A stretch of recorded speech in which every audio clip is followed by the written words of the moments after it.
Hello everyone, welcome to Red Snapper. My name's MJ, this is Snap or Pass. Today we're looking at the Season Pass card. It's Surtur. He's a 3/5. After you play a card with 10 plus power, this gains plus 3 power. We're going to be looking at the Season Pass overall and the variants that you can get, the mechanics of the card, deck list ideas, got some very spicy ideas for you. And you can skip to any section that you want using the chapters below if you want. The true elites watch the whole video though.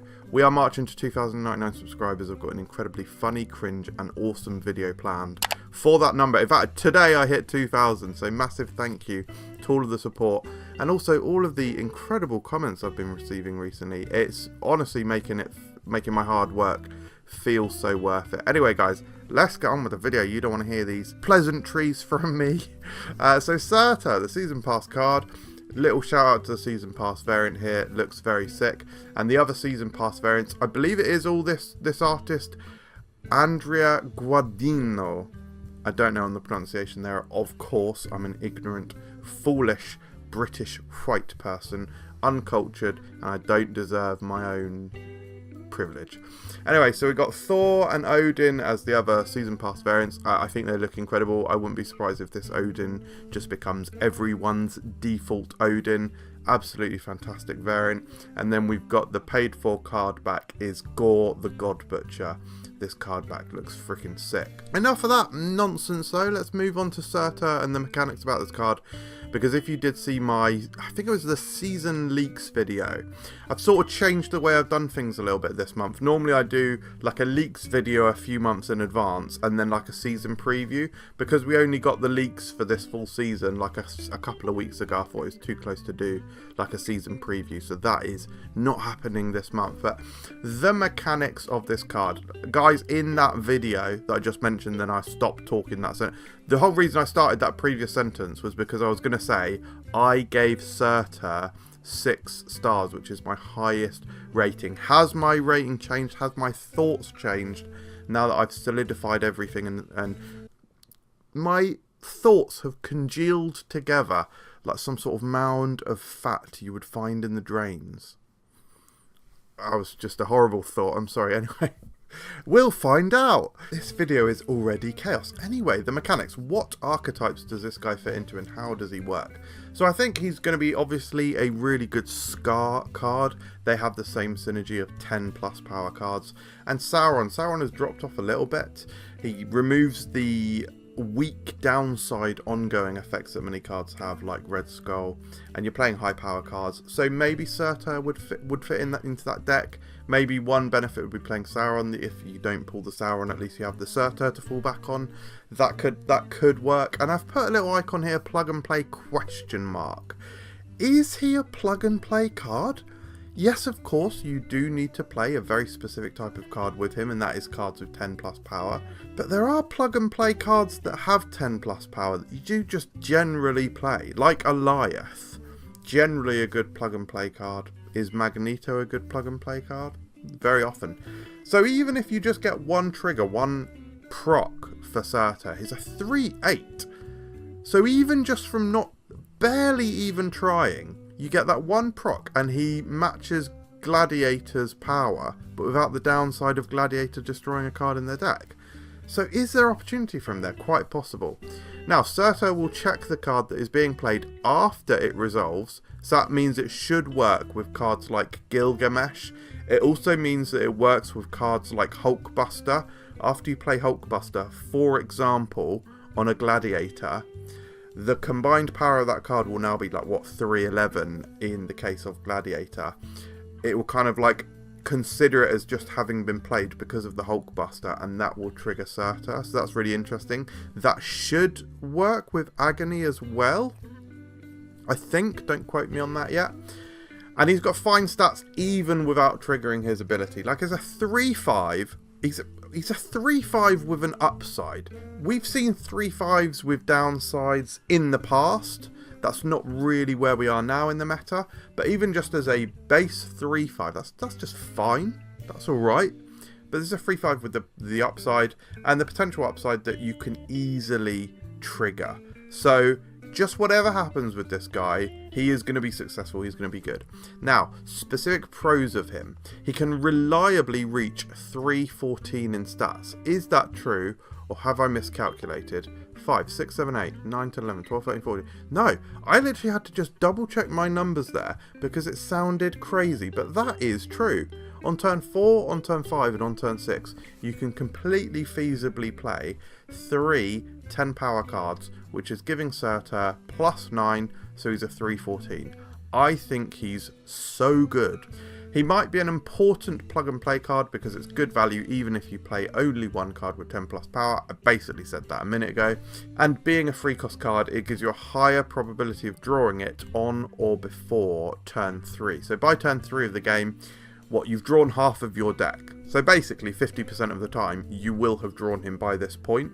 And if you consider someone like Scream, who is another recent card, who is another actually very good recent card, you're not always drawing her on turn 2.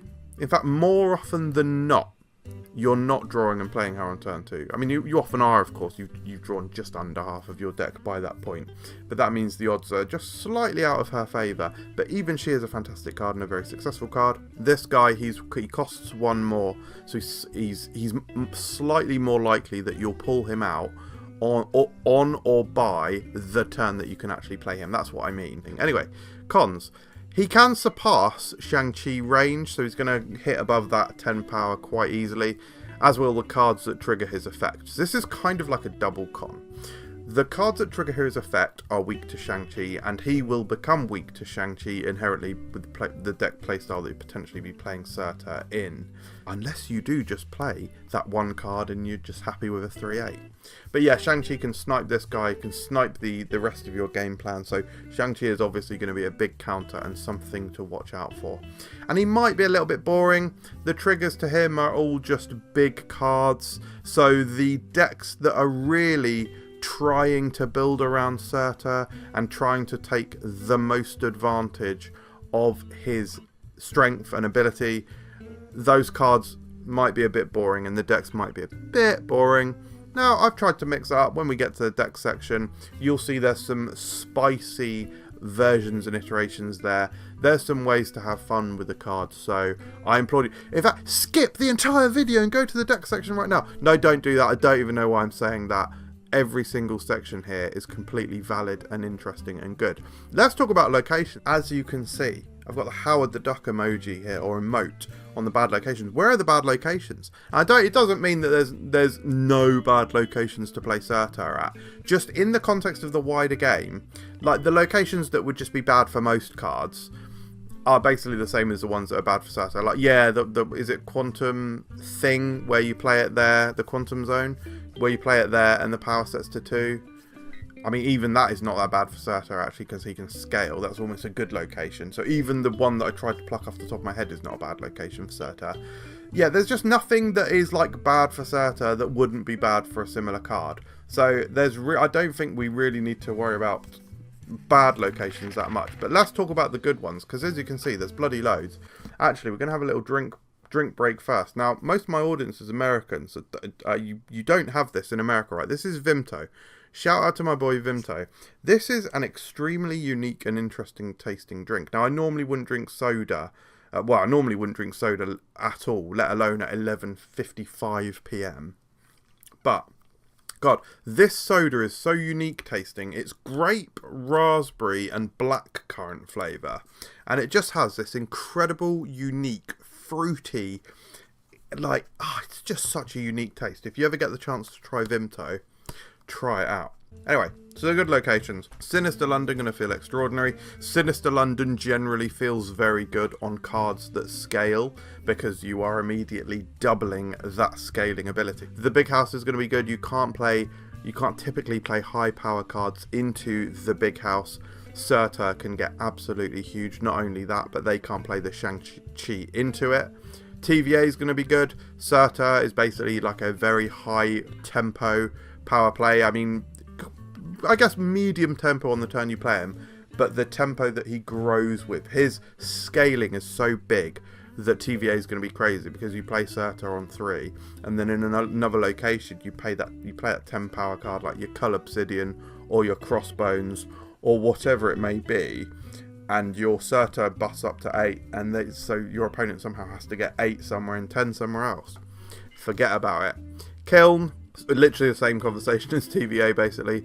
Krakoa is going to feel fantastic, not only because you can play Surtur on there and get the +5, but also you'll be playing other high power cards in the deck, so on turn 4 you can play something on Krakoa.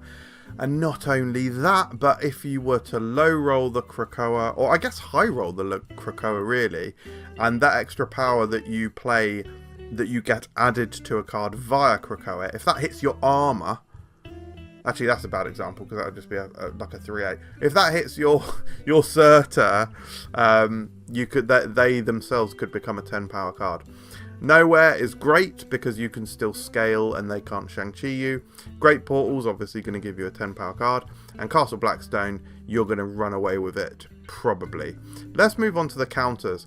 Now, there's some very interesting and very spicy ways to counter this card.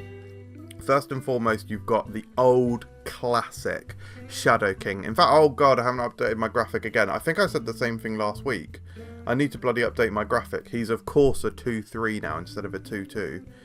Naughty MJ, should have updated your graphic. Why am I doing this? Why have I done that? That's creepy and weird. No one wants to see that. Now, here's a little confession for you guys. I texted my mates and I was like, guys, I have just thought of such a good counter for Surtur that people are going to need to watch out for, and I'm very proud of myself for having thought of this one and sharing the information with you guys, and that is Scorpion. Scorpion is going to reduce the power of cards in your opponent's hand by 1, and their hand may well feature 1, 2, 3 or more 10 power cards, and so the Scorpion knocks them down to 9 and literally kills your Surtur's growth potential. So I thought that was really good. And my mate Gossy said, oh wow, that's a really good thought. And obviously, because you've got Scorpion, you've obviously got Cassandra Nova in there. And I said to Gossy, yeah. I didn't. Obviously I didn't think of Cassandra Nova. So yeah, shout out Gossy. Yeah, Cassandra Nova are going to be also a very good counter. If you can actually, if Surtur becomes truly meta, and that deck, the 10 power deck, is popular. Sorry guys, you may see me averting my eyes. I actually have a piece of work to do for my full-time actual real job. I actually have something that I need to do at 12 AM, an important thing that needs publishing, so I'm just keeping an eye on the time. Quite a boring thing to say, you certainly don't want to know or hear that. Anyway, if you can play Scorpion on turn 2 and Cassandra Nova on turn 3, you can practically shut down their entire way of winning, really. I mean, they have the opportunity to sneak through 1 10 power card in that setup. And it does also sort of mean that you can't Shang-Chi, but it's still pretty valid. Shang-Chi, of course, we've spoken about it endlessly in this video so far. And how about Jean Grey? If you're playing a lot of 10 power cards, and that is the whole point of your deck, you're probably playing like 1 card each turn in like quite a sequential fashion with Surtur. And if your opponent hits you with the Jean Grey, that basically forces you to play all of that power into one location, and that's going to be a really difficult thing. So some considerations for you there. Okay, now it's the fun bit, guys. Let's talk about the key synergies and some deck ideas for you. So key synergies, we've spoken about a few of these, but let's go into more detail. So Scar, of course, is going to get cheaper and cheaper for all the 10 cost cards you have. So I definitely see a world where you can play a 4 cost card and Scar, who is now going to cost 2 on the final turn of your game, which is just absolutely huge. You're going to have so much power output. Like, I think Surtur is one of the biggest support pieces we've ever had for Scar, so I think that's really cool and really interesting. I've actually sort of started in reverse order, so I might as well continue that. Aero, I think she's going to see a lot of play. I think Gilgamesh, of course, is a potentially more than 10 power card, but I think those cards with the printed 10 power are going to be really relevant, and Aero is one of them. Aero also has the added benefit of you being able to play, let's say you played Armor on 2, Surtur on 3, you could play the Aero on 5, pull your opponent's last card into the same location as the Surtur, which they may have been avoiding, and you're just creating so many problems for them, because how are they going to keep up and catch up with that? It's going to be really difficult. And then going down the list, Cull Obsidian, Typhoid Mary, you can sort of stick Crossbones here as well. But you also need some sort of defensive cards to stop the Shang-Chi. Like, Shang-Chi is going to be absolutely everywhere. So we do need a bit of defense, I think. And what better defense than armor and Cosmo? Stop the kills, stop the Shadow Kings, stop all of that sort of thing. Now, let's talk about the specific decks, guys. Okay, so first of all, we got Flaming Force. The idea around this deck is that this is basically the all gas, no brakes. You got no defense. There is no armor in this deck. There is no Cosmo. You're just going for it. You're just going for it. Try and win as many locations as you can. Embrace the fact that they might have a Shang-Chi, but you've still got these sort of mid-tier powerful cards that you can get away with, and try and like put them at the same location where they may be considering playing a Shang-Chi. So you've also got scalers in this deck as well, which is crucial for the Gilgamesh inclusion. So you've got Nebula, she can scale. You've got Silver Sable, she can scale. These are two of the best one-drop cards in the game. You've got Hawkeye to give you that extra additional resource in your hand with the arrows, but also the potential for scaling there with both the Pym arrow and the basic arrow. Medusa, again scaler, and also, guys, 2/5, pretty strong, can be a surprisingly high tempo card. Copycat, basically just a decent, well, not even decent, a really strong 3-costed card to play alongside Surtur and really round out the curve of this deck. Like, I wanted this deck to have a very natural and strong curve, and I like playing the 2 of every cost. That's just a playstyle that I really like.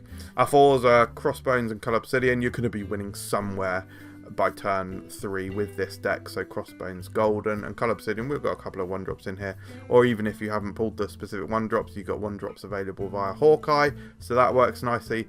Gilgamesh, because you've got, what, 1, 2, 3, 4... like potentially 5 scaling cards that you could very reasonably and feasibly have down by whenever you play Gilgamesh. So that's going to make him really big and powerful.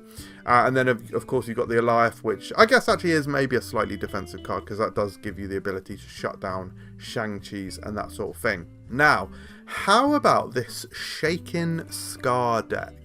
This is a really interesting one, and whilst I don't have Hydra Bob, I think I'll be pivoting towards this deck as maybe the first thing that I try Surtur with. That's partly just because I absolutely adore the Move Disruption archetype. It may be my favourite new archetype. I think Scream is incredible, and her solidifying this deck like a congealed mass of fat in the drain. Don't say that again. I shouldn't have said it the first time, let alone the second. Just stop saying the word congealed. Christ, man. But yeah, her basically creating the Move Disruption deck and bringing them all together, congealing them like a big fat ball. No, God, I've had so much fun playing it. And so we've got a sprinkling of those cards in this deck.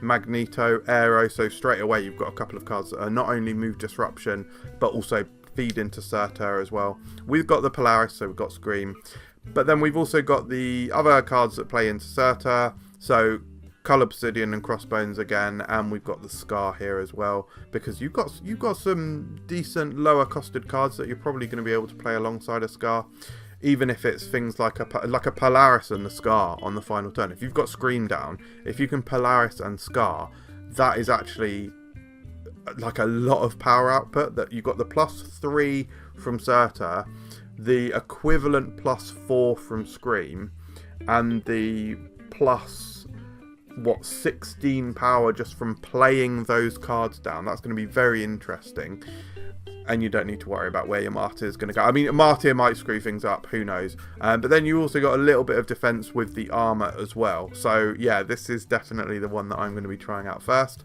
And then finally, Fire Trap. So this one is kind of setting your opponent up into various traps or various surprises that they may not know is going to happen. Now, the key thing to mention with this deck is basically I would play this in a similar way that you play the Move Disruption deck. So with the Move Disruption deck, Basically, you're playing Kingpin on the right location 100% of the time, and typically playing Scream at one of the other locations basically 100% of the time. I mean, unless there's like weird location shenanigans. But that deck has a specific playstyle which you should try and map out. It's going to be a vaguely similar thing with this deck, because you are never going to want to play the armor on the right location, because one of the combos we've got in this deck is Aranya and Spider-Man 2099. Actually, oh gosh, is that going to work? No, Aranya's going to give the power first, isn't she? Yeah, absolutely fine. Yeah, sorry. So Aranya, you can give the +2 power to cards in this deck like Gladiator and Spider-Man 2099, and that is going to buff them and thus trigger Surtur. But of course, you've got the added benefit of playing Aranya onto Spider-Man 2099, and it destroys something. Now, you're typically going to be moving into the right location, hence why you don't want to play armor on the right. You can get away with playing armor on the mid, but I would generally try and play armor on the left location. That would basically be how I'd be playing this deck. And then the other cards you've got in here, you've got the Agony for the potential boost on Gladiator as well. That could also obviously work with Spider-Man 2099 if you don't draw into the Aranya. However, there's also interesting combos in this deck. Basically, you're always going to be playing at least something on turn 4, so that brings Sasquatch's cost down to 5. Just a 5/10, vanilla 5/10. Now, there's absolutely nothing saying that I couldn't have just put Aero in the deck here, but I think Sasquatch might have a bit of extra utility, because you have got you got a few cheaper cards in this deck, so you don't draw quite the right things, and your turns just shake out a little differently. Sasquatch gives you a little bit of extra flexibility. But also the other kind of flex here is your opponent might be expecting you to lean into the Surtur more heavily than you actually do. So if you do get up Surtur to even just proccing it once and he goes up to 8 power, they might back off of that location and start playing somewhere else. But you've got these kind of surprise cards like Doom and Ultron, so you can still go heavy in in Ultron's case, you can go heavy in one location, fill somewhere else, or you can play Doom and just even out everywhere. And they might have been expecting you to play something higher, so especially if you had priority, they might be expecting to win a location with a Shang-Chi. You suddenly spread in your power, and they're doing a low value tech card, or I should say a low power tech card, and it actually does nothing to hamper your winning. So yeah, that's why it's fine. And we've got the Cosmo and the armor in here, which can be played late in the game, again as a kind of pseudo trap. Give it a go, guys. I think it's pretty interesting. I do have a Google Docs document with all of my decks in, so if you ever see a deck from these videos, check out the link in the description to access the Google Docs thing.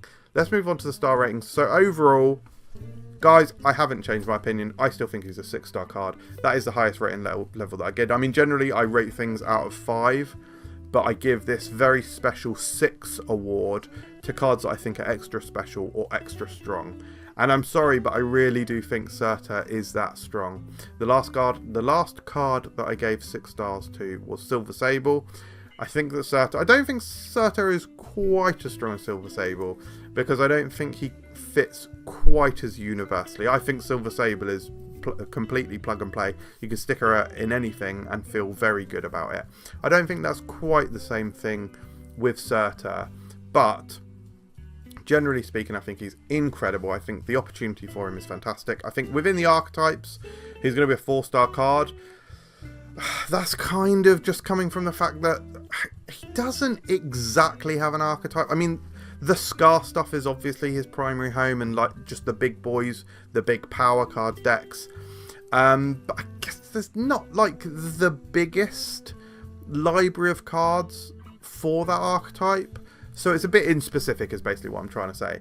From a fun point of view, I think if you enjoy and find competitiveness fun, then he'll definitely be more fun than maybe 3 stars. But I've given him 3 stars because, like I say, he is a little bit boring and competitive. I think he's going to be extremely strong. 6 stars, with one of the main counters against him being Shang-Chi. The thing is, they can only Shang-Chi one location. If they're spending 4 energy to try and win one location, and even that might not work because you're still playing other strong cards alongside Surtur. that aren't 10 power. I don't know, guys. Like, yeah, I think it might feel quite grueling to play against these decks. So ultimately, is Surtur a snap or pass? Guys, I gave him 6 stars. Of course he's a snap.